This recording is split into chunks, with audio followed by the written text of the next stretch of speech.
Hey everyone, David here, back again to review the second episode of the third season of Agents of S.H.I.E.L.D. I'm sorry if this video is going up just a tad bit late. I was a little preoccupied last night, and so I didn't get to watch the episode at the time that I usually watch it, so I had to watch it a little bit later and then save the review for Wednesday morning and then continue to editing it and rendering it and posting it up for your viewing enjoyment, if that's what you get out of this. But anyways, here I am to review episode 2 of season 3 of Agents of S.H.I.E.L.D. entitled Purpose in the Machine. And the episode kind of makes sense for some of the characters in this episode and not so much for others that I felt were just a tad bit wasted. Now, in the second episode, we finally catch up with both Ward and what he's been up to with his own version of Hydra, and May in her little vacation.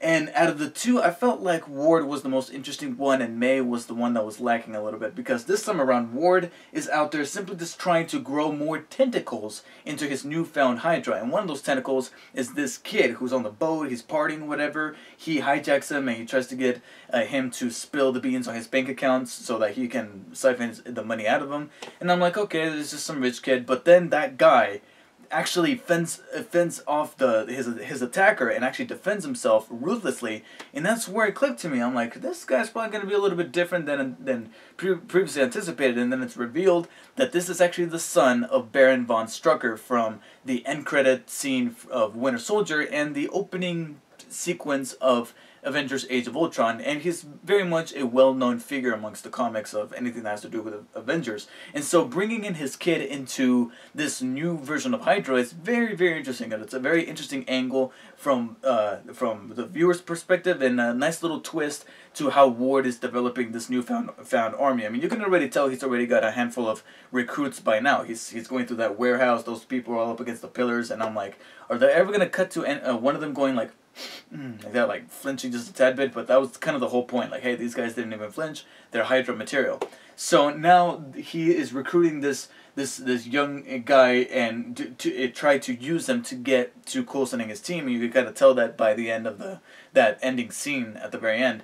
And that's a very interesting take, and that's why I found Ward's story to be a little bit much more interesting, because when we do catch up with May, it's simply just her on a retreat with her father, reconnecting with him, while at the same time just dancing around the idea of actually coming back without ever actually thinking about coming back. Which I understand that for this episode, that's fine if they do it for just one episode, but please don't drag it out for too long, because that's going to become very old and very fast. Even after having that stimulating conversation with Hunter about how Hunter has this plan to go after Ward and raising through the ranks of Hydra in disguise, May sees like there might be some potential, but still she's like, I'm out. And we all kind of know that she's not really out. She's never going to be out, just like Hunter mentioned there at the end of the conversation. She's never truly going to be out.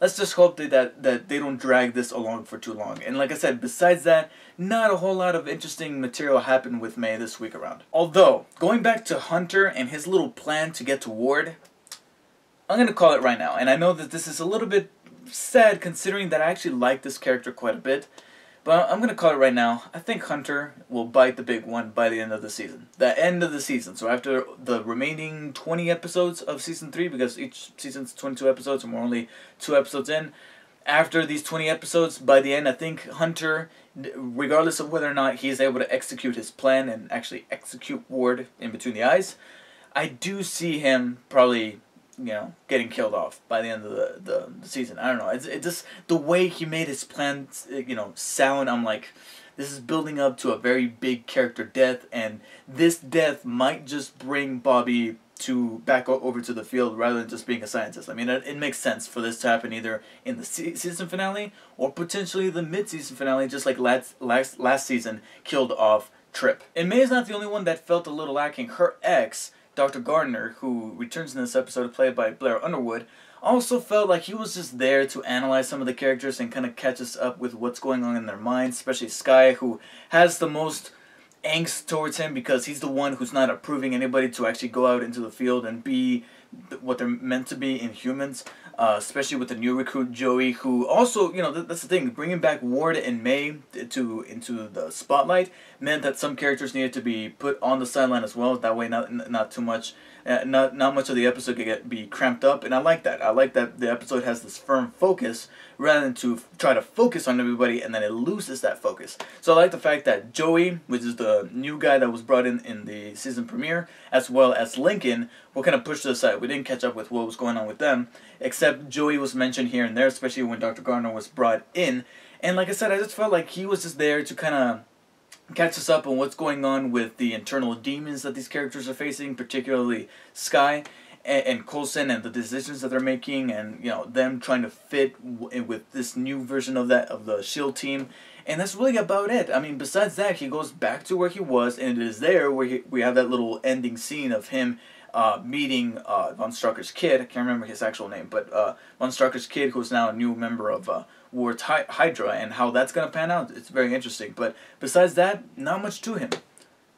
Oh my god, those arms are huge. However, S.H.I.E.L.D., Coulson, and the rest of the team did go on this mission that was very, very interesting and very exciting, which is Fitz going off on this hunch that maybe he's found a way to activate the monolith and find a way to save Simmons through this portal that this monolith is able to activate. But in order to do that, he needs the help of an Asgardian, somebody who knows the technology. And this brought back the return of Randolph, which was this character that was introduced in this like case of the week type of scenario in those opening 7 or so episodes of season 1. So it's kind of nice to tie back into that first, you know, opening segment of that first season. That, you know, that's where it all started. So to bring back Randolph with a very meaningful purpose, hence the title, was very nice. And again, this character, I remember liking him a lot, and I liked him in this episode as well. He had very good dialogue, he was funny, he was charismatic, he just made sense for the entire situation, and his deal with Coulson about destroying the monolith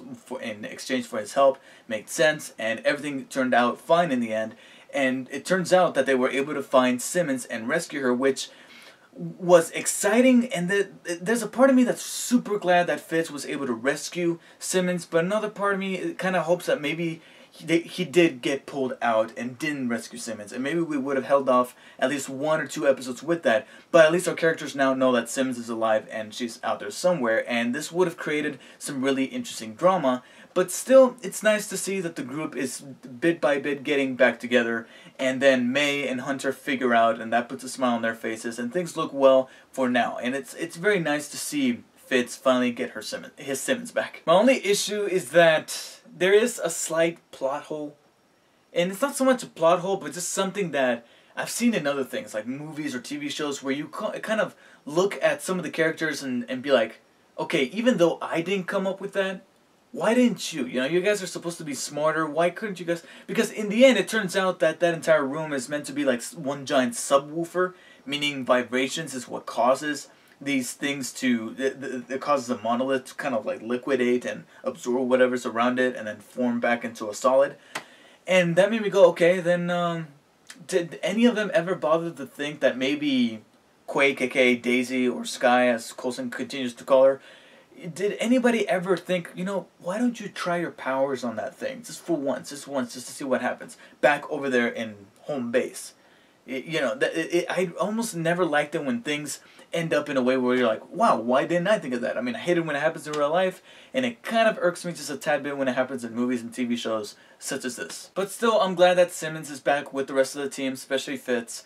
However, what does make me very intrigued is that scene right at the very end where we have Simmons resting, and I'm like, okay, you know, at first I felt like it was a little early to rescue Simmons. Like I said, there's a part of me that kind of wishes that Fitz got pulled in and didn't rescue Simmons, but at least now they know that she's alive, so now they have this glimmer of hope that things can get back to normal. And they still did, Simmons still managed to go back with the team, so that kind of ended up good for them. But what made things kind of interesting is the fact that Simmons wakes up in the middle of the night ready to just shank somebody in the jugular. And that's what makes me kind of interested, like, okay, what exactly did she see out there? What exactly did she encounter? And that's going to be pretty interesting once the rest of the team manages to connect with her and communicate and try to figure out what exactly did she see in that other end, and should we be worried? Because whatever she saw definitely will definitely have a lasting effect on her, and who knows, this may cause a strain between Simmons and the rest of the team, and especially Fitz, because Simmons looks like a changed woman, and I don't think things are going to be the same. Purpose in the Machine, I've been listening to some Police lately. Purpose in the Machine was yet another very solid and exciting episode that, again, didn't necessarily blow me away, but there were some interesting reveals, especially with the Von Strucker kid, as well as the return of Simmons and her reaction in the middle of the night. I just wish that some characters would have been utilized a little bit better. I mean, the way they handled May this week, I feel like maybe she could have been saved up for the next episode that can maybe focus on her a little bit more, and maybe have a scene that indicates that she may be coming back, because we didn't necessarily get that from this episode, and I know she's going to come back eventually. I just hope they don't dance around that for very long. So for that, I give Purpose in the Machine another solid 8 out of 10. Another good episode that has me intrigued for what's to come.